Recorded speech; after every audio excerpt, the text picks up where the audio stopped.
MLA అభ్యర్థి పవన్ కళ్యాణ్ గారికి ballot number 4 గాజు గ్లాసు గుర్తుకు ఓటు వేసి 1,00,000 ఓట్ల మెజారిటీతో గెలిపిద్దాం. మేడం ఎక్కడి నుంచి వచ్చారు? ఏలూరు నుంచి వచ్చాను. ఇది మేడం ఏలూరు నుంచి ఇక్కడ రావాల్సిన కాదు. నేను కాపు సంక్షేమ మహిళా అధ్యక్షురాలిని. ఆ, మన కాపులందరూ ఇక్కడే ఉన్నారని నా వంతు సాయం నేను చేయాలి.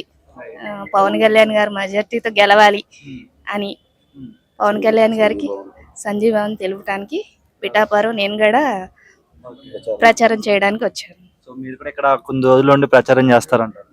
అవునండి. అంటే మీ కమ్యూనిటీకి చెందిన ఒక పెద్ద వ్యక్తి నిన్న ఒక స్టేట్మెంట్ ఇచ్చారు. అదేమనంటే పవన్ కళ్యాణ్ గారికి ఇక్కడ ఓడించకపోతే నా పేరు రెడ్డి కింద మార్చుకుంటానని. ఆ రెడ్డి గురించి ఆయన చెప్పుకోవాల్సిన అవసరం లేదులేండి. ఇక్కడ పవన్ కళ్యాణ్ గారి పేరు ఎత్తడానికి వచ్చి నుంచి మాట్లాడమనండి, ఆ తర్వాత రెడ్డి అన్న పేరు గురించి చెప్పమని. ఆయన అంటున్నారు కూడా కాపులంతా నావే అంటూ ఉన్నారు అని చెప్పి ఆయన కూడా అనిపించమనండి. అంటాం కాదు, కాపులంతా ఆయన ఏపు ఉన్నారని అనిపించమనండి.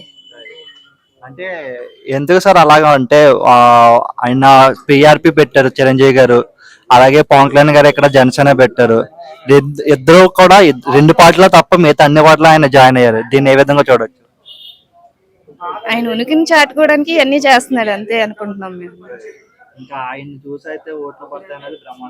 అసలు ఊహ కూడా రానివద్దని చెప్తున్నాం మేమైతే. అంటే ఇక్కడ ఈ రోజు వచ్చారు కదా మేడం, అంటే క్యాన్వాసింగ్ ఏమైనా చేశారా? ఇది ఓకే. పోలవరం లోకల్లో అన్ని ఏరియాలు తిరుగుకుంటూ వస్తున్నాము. ఈ రోజు పిఠాపురం వచ్చాము. ఇంకా 10 days ఉంది కదా, ఈ 10 days లో ఒక 1 hour 2 hours తిరుగుదామని వచ్చాము.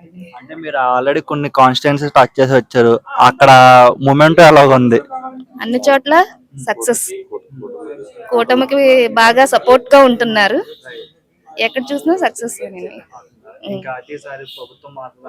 మారాలి, మారుద్ది.